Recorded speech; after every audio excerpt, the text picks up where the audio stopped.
pelayanan ini kita bersifatnya gotong royong. Jadi satu orang yang sakit itu ditopang oleh banyak orang yang sehat. Satu orang yang sakit perut, gastritis, itu mungkin harus dibiayai biaya pelayanan kesehatannya itu oleh 50 orang yang sehat. Kita nggak tahu kapan kita sakit dan membutuhkan.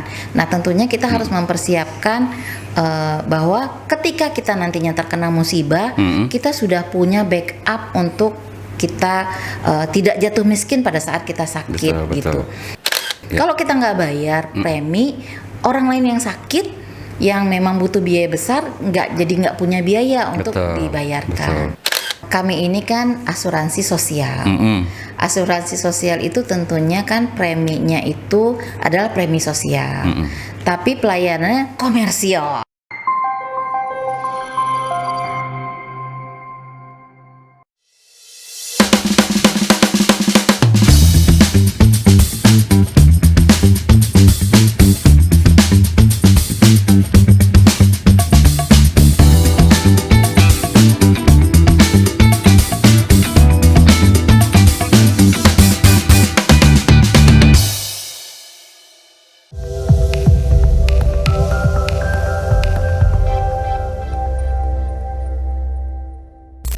Antrean panjang di fasilitas kesehatan sering menjadi tantangan dan permasalahan dalam memperoleh pelayanan kesehatan yang optimal dan nyaman.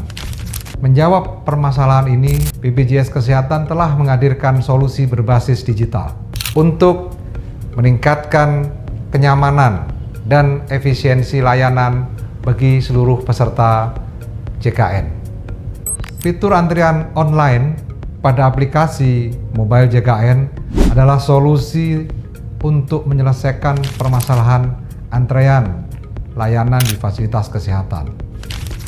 Melalui fitur ini, peserta JKN dapat melakukan pendaftaran antrian secara online di fasilitas kesehatan, baik dari rumah, tempat bekerja, atau dari mana saja, tanpa harus datang lebih awal, menunggu terlalu lama, dan tidak kehilangan kesempatan mendapatkan nomor antrian. Selain itu, peserta juga dapat memeriksa jadwal praktik dokter secara real time, sehingga dapat merencanakan kunjungan dan pengobatan dengan lebih mudah, teratur, dan terencana dengan baik. Dengan demikian, proses layanan menjadi lebih tertib, cepat, dan mengalir dengan lancar sesuai kebutuhan peserta. Ayo, unduh aplikasi mobile JKN sekarang juga dan aktifkan mobile JKN Anda. Gunakan fitur antrian online, rasakan kemudahan akses layanan kesehatan digital langsung dari genggaman Anda. Dengan antrian online di mobile JKN, Anda akan mendapatkan jaminan kepastian layanan di fasilitas kesehatan.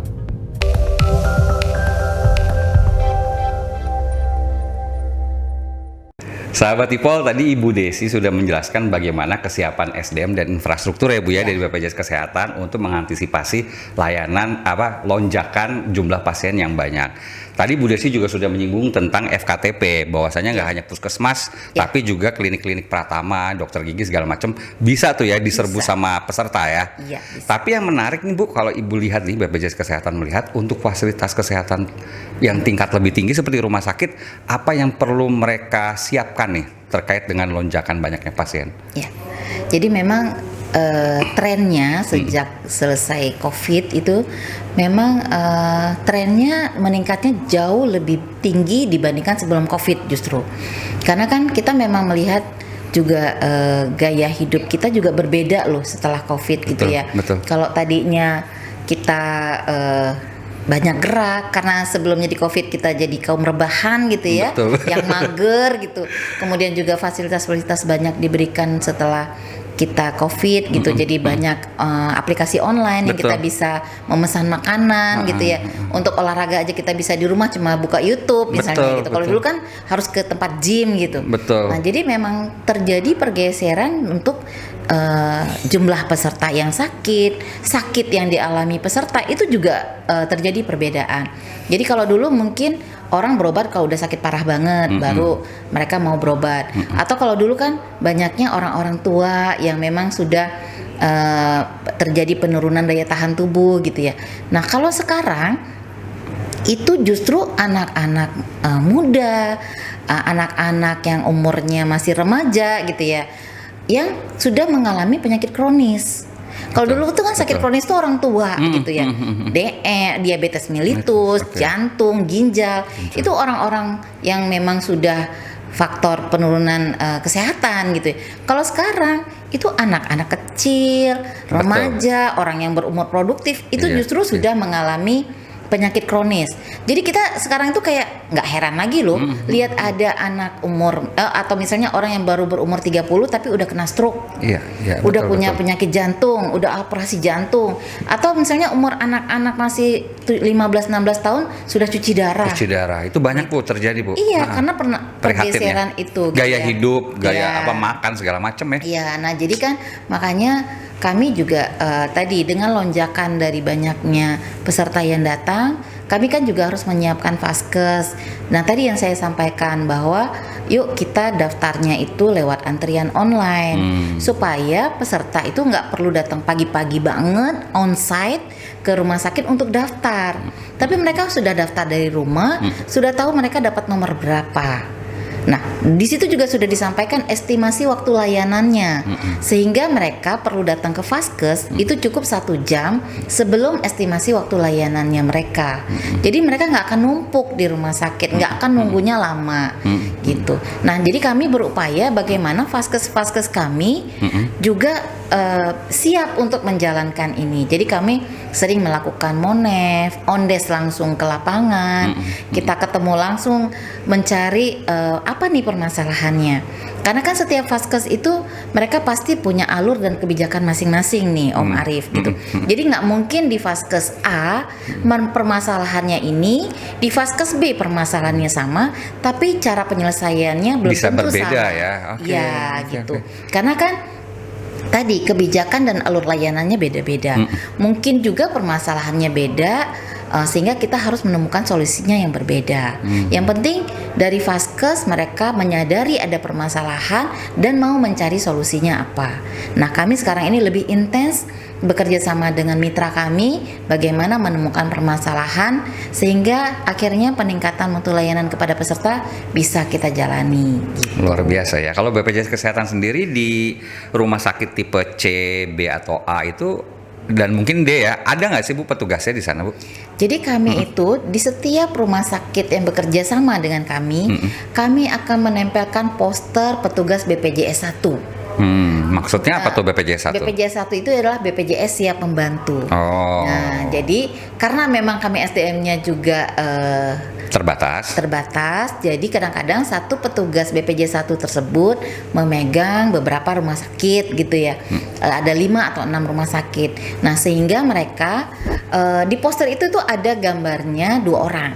Satu orang petugas BPJS 1 dari BPJS Kesehatan, yang satunya lagi adalah petugas SPP dari rumah sakit. Nah, di situ ada wajah cantik dan gantengnya terpampang gitu ya. Orangnya seperti apa tuh udah ada fotonya. Kemudian ada nomor teleponnya yang bisa dihubungi, jabatannya apa dan jam pelayanannya.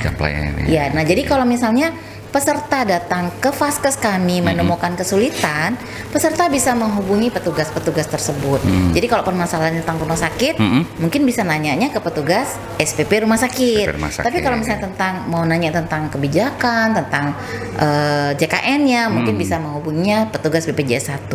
Gitu. Jadi sebetulnya ada ya Bu ya di beberapa rumah sakit ya. Iya, nah kan mereka juga sudah dibuatkan jadwalnya.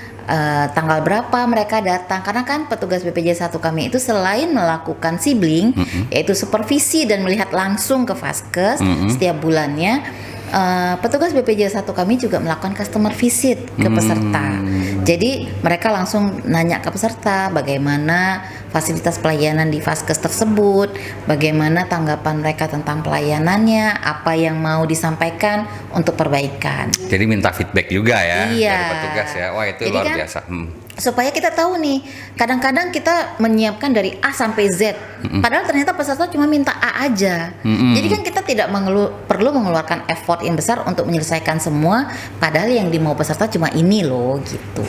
Dan lagi pula masyarakat juga bisa tahu ya kan banyak flyer-flyer, poster, itu juga cukup membantu ya Bu, di rumah sakit sudah ada ya. Kami minta semua vaskes kami ada tadi poster janji layanan JKN, ada poster kesan gitu ya, supaya mereka bisa mengisi bagaimana kesan setelah layanan, kemudian informasi tentang BPJS 1, informasi tentang layanan lainnya, dan edukasi kesehatan. Mulai dari masuk rumah sakit sampai keluar semua sudah ada, lengkap. Jadi peserta dari datang sampai akhir itu kita pantau. Jadi kayak raja sebetulnya pasien sekarang ya. Ini ngomongin raja nih kan banyak sekali ya Bu ya, pasien-pasien yang ingin jadi raja. Tapi masalah pembiayaannya itu mereka kadang-kadang lupa, ya kan? Mungkin terkait dari iurannya dulu nih Bu. Kira-kira imbauan dari BPJS tuh, karena kan kadang-kadang kita kalau lagi sehat lupa tuh bayar iuran BPJS ya kan. Tapi kalau lagi sakit, nah baru deh. Wah nggak aktif nih karena nggak bayar gitu. Ya. Jadi gini. Kami ini kan asuransi sosial. Asuransi sosial itu tentunya kan preminya itu adalah premi sosial. Tapi pelayanannya komersial. Pelayanannya kayak raja tadi ya. Jadi kita pelayanannya itu semuanya ada gitu ya, lengkap komprehensif. Jadi mulai dari promotif preventifnya kami ada, kemudian kami kuratifnya ada, sampai ke rehabilitatifnya kami ada. Tapi itu tadi pelayanan ini kita bersifatnya gotong royong. Jadi satu orang yang sakit itu ditopang oleh banyak orang yang sehat, gitu. Karena kan biaya kesehatan ini itu biaya yang mahal gitu ya. Alat-alat kesehatan itu mahal, harus selalu terupdate gitu. Nah, jadi untuk menunjang satu orang yang sakitnya mungkin nggak berat, jangan kita omongin dulu tentang kemoterapi atau operasi jantung. Kita omongin dulu satu orang yang sakit perut, gastritis. Itu mungkin harus dibiayai biaya pelayanan kesehatannya itu oleh 50 orang yang sehat. Gotong royong jadi gotong prinsipnya royong, ya? Jadi, nah kalau orang yang sehat tidak membantu membayarkan preminya, bagaimana orang yang sakit ini kita bayarkan biayanya? Sedangkan biaya pelayanan kesehatan itu kan kita tahu bahwa kami itu sudah diberikan gitu ya, biayanya sekian nih untuk BPJS Kesehatan, untuk JKN, pelayanan JKN. Nah tentunya kami harus benar-benar memastikan bahwa biaya yang kami keluarkan itu dipergunakan oleh orang yang berhak, oleh orang yang sesuai, dan sesuai dengan apa yang dialaminya, yang dia misalnya sakitnya apa gitu. Jadi jangan sampai biaya yang hanya sedikit ini malah dipergunakan oleh oknum orang yang tidak berhak untuk kepentingan pribadi ataupun golongan. Jadi kami bersama-sama dengan Vaskes, yuk kita panjangkan antena kita untuk memeriksa secara administrasi bahwa ini benar orangnya, benar penyakitnya, benar obatnya. Jadi untuk sekian pelayanan itu kita ada sekian benar yang harus kami periksa. Nah, jadi kita harapkan tadi bahwa biaya ini benar-benar dipergunakan dengan sebaik-baiknya, dipergunakan secara tepat dan benar, efisiensi gitu ya. Jadi kita pelayanan itu harus yang bermutu tapi juga efektif. Dan itu masyarakat juga harus sadar ya, yang sehat harus jangan telat iurannya, apalagi yang sakit. Nah, Bu Desi kan sebetulnya berarti BPJS Kesehatan itu sangat berharap terhadap keteraturan atau loyalitas peserta ya, untuk membayar iuran BPJS Kesehatan. Masalahnya nih Bu, sekarang ini kan zaman serba mepet ya Bu ya. Pengen kemana duitnya mepet, pengen ke sono duitnya mepet. Kadang-kadang seringnya lupa Bu bayar iuran. Nah terkait hal itu Bu, ada program apa sih Bu dari BPJS Kesehatan biar meringankanlah biaya untuk mereka nih? Jadi sebenarnya sih kalau dari kita dari awal itu kita sudah sampaikan ke peserta. Kalau misalnya mereka kan itu tadi ya, kita kan kaum banyak lupanya nih manusia nih gitu ya. Gitu. Jadi sebenarnya kami sudah juga menawarkan supaya tidak terjadi lupa dari awal itu bisa melalui Pembayarannya itu jadi Auto debit gitu kali ya? debit Oh, gitu, itu bagi karyawan ya? Iya, Peserta bagi apa? peserta mandiri. Peserta mandiri Iya, istilahnya. Oke, iya. siap. Kalau yang karyawan kan dibayarkannya oleh perusahaan gitu kan. betul. Nah, kalau perusahaan mungkin akan lebih enak diingatkannya. Tapi kalau peserta mandiri kan kalau dia lupa, kami sarankannya untuk auto debit gitu ya. Debit. Kemudian kalau misalnya pun akhirnya terjadi penunggakan sekian tahun gitu ya. Kalau mau dibayar sekaligus itu mungkin berat. Kami juga punya program rehab namanya. Oke. Jadi pencicilan untuk pembayaran iuran. Nanti di aplikasi Mobile JKN peserta bisa daftar bagaimana mereka mau mendaftar untuk rehab, mencicil iuran, berapa kalinya. Nanti kalau sudah setuju mereka bisa langsung mencicil. Detailnya nih sahabat Ipol, kita udah sering banget nih podcast tentang Iya, program rehab ya. program Jadi bisa rehab. dicek-cek lagi nih di podcast Iya, sebelumnya. tentang Mobile JKN Tentang juga. Mobile JKN. Kalau belum download, ayo download gitu kan. Kalau Lengkap nggak ya. ngerti caranya, kami siap ditanya. Oke, gitu. oke. Jadi nggak ada kesempatan masyarakat buat lupa ya, apalagi jadi beban. Enggak ya Bu ya? Iya, jadi kita inginkan masyarakat itu ingat kewajibannya, jadi juga nanti kan akan dapat haknya gitu. Kita nggak tahu nih kapan kita sakit. Kalau misalnya Iya. kita bilang ngapain saya bayar iuran BPJS orang saya sehat, kita kan nggak tahu ya. Semenit kemudian kita misalnya kesandung, jatuh gitu betul, ya. betul. Kita nggak tahu kapan kita sakit dan membutuhkan. Nah tentunya kita harus mempersiapkan bahwa ketika kita nantinya terkena musibah, kita sudah punya backup untuk kita tidak jatuh miskin pada saat kita sakit Betul, betul. gitu. Jadi kalau misalnya kita mau mengharapkan udah urusnya nanti aja, kalau misalnya ada waktu untuk kita bisa mengurus, atau misalnya kita punya orang untuk Oke. yang kita suruh gitu. Biasanya kan kalau udah kepepet, justru nanti kita nggak sempat urus, tahu-tahu udah Iya. lewat waktunya gitu ya. Jadi nanti malah nggak bisa masuk dalam tanggungan gitu. Nah jadi mumpung kita sehat, mumpung kita punya waktu luang, mumpung kita masih punya uang, ayo kita jalanin kewajiban kita. Karena kewajiban kita ini akan mempengaruhi orang lain. Iya, iya. Kalau kita nggak bayar premi, orang lain yang sakit, yang memang butuh biaya besar, nggak punya biaya untuk dibayarkan. Betul.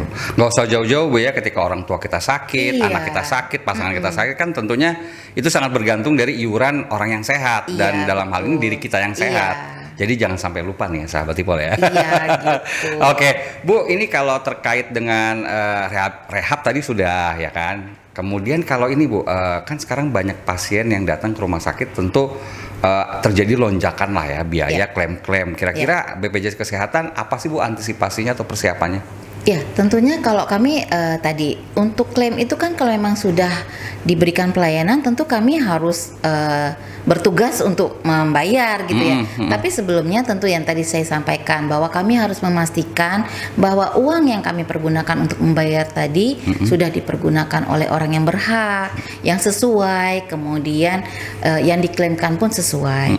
Kami harus memastikan bahwa tidak ada indikasi fraud dari peserta, dari Vaskes, dari BPJS Kesehatan ataupun seluruh stakeholder. Jadi kita harus memastikan bahwa biaya yang kita keluarkan itu bisa kita pertanggungjawabkan. Nanti kami kan selalu diperiksa juga. Baik itu oleh internal, eksternalnya juga banyak banget gitu ya. Jadi Rp5 pun itu harus kami pertanggungjawabkan. Jadi kalau untuk urusan sedikit atau banyak itu kan memang berdasarkan peserta yang sakit. Nggak bisa kalau cuma sedikit aja yang kami bayar, kalau banyak kami nggak bayar, kan nggak mungkin. Yang sakit kan peserta kami. Tentu setelah mereka sakit, kita harus bertanggung jawab untuk membayarkan apa yang menjadi hak dari Vaskes. Oke. Tapi itu tadi kami harus memastikan bahwa apa yang kami bayarkan itu sudah sesuai, sudah memang diberikan kepada orang yang berhak, dan sesuai dengan indikasi medis dan ketentuan yang memang sudah ditetapkan oleh regulasi. Jadi ujung-ujungnya kembali ke komitmen, kemudian regulasi, dan apa yang menjadi hak dan kewajiban kita. gitu. Oke, jadi sebetulnya apapun yang bisa dipertanggungjawabkan selama itu oke, pasti akan terkucur lah ya dananya ya, dan BPJS siap untuk hal dan tersebut kami ini kan anak pemerintah. Jadi kalau misalnya anak kesulitan ya bapaknya kan pasti pasti nengokin, bantuin lah ya, bantuin gitu. Oke deh Bu, kalau kayak gitu terima kasih banyak. Tapi sebelum kita closing nih, karena waktu juga yang membatasi perbincangan kita, kira-kira imbauan, saran atau ajakan dari BPJS Kesehatan untuk para peserta BPJS Kesehatan ini seperti apa nih? Ya, tentunya harapan kami dan kami juga mengajak peserta untuk tahu dulu nih apa sih hak dan kewajiban peserta, apa itu BPJS Kesehatan, bagaimana alurnya gitu. Jadi supaya kita tidak hanya masa bodoh ya dengan cuma kita pelajari kalau kita perlu aja, tapi kita harapkan peserta juga semuanya sudah paham apa hak dan kewajiban mereka, dan itu dipenuhi. Kemudian kami juga selalu memastikan bahwa Vaskes dan mitra kami itu juga paham apa hak dan kewajiban mereka. Seperti kami juga berusaha menjalankan apa hak dan kewajiban kami. Dan kami harapkan kepada masyarakat, yuk jangan bosan-bosan untuk mencari ilmu, kemudian juga mencari info tentang edukasi kesehatan. Dan salah satu upaya kami dalam menjangkau anak-anak muda yang bilangnya oh kami sehat-sehat aja, kami nggak mungkin sakit. Nah kan nggak mungkin kalau kita yang tua-tua ini ngasih nasihat ke mereka. Nah jadi kami menjangkau, ada duta muda BPJS Kesehatan yang kami rekrut, yang kami buatkan suatu lomba ya. Jadi nanti duta-duta muda kesehatan, duta-duta muda ini BPJS Kesehatan ini yang akan memberikan edukasi konten kepada teman-temannya. Tentunya kalau dengan bahasa dari sesamanya mereka sendiri mungkin akan lebih masuk ke anak-anak milenial zaman sekarang. Oke, namanya duta apa tadi Bu? Duta Muda BPJS Kesehatan. BPJS Kesehatan. Itu jadi ada di seluruh kantor cabang, itu masing-masing pasti punya satu duta. Dan dari 12 kedeputian wilayah kemarin sudah dilombakan dan sudah menang.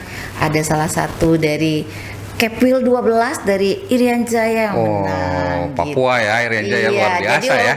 Jauh tapi mereka yang itu juara gitu. Jadi kami jadi bukan hanya edukasi itu dari Vaskes, dari mitra, tapi juga dari masyarakat sendiri, juga untuk masyarakat gitu. Jadi info itu dari kita untuk kita dan bagi kepentingan kita semua, kebaikan kita luar semua. Biasa ya. Tadi duta muda berarti generasi muda bisa curcol-curcol mental health bisa ya? Bisa.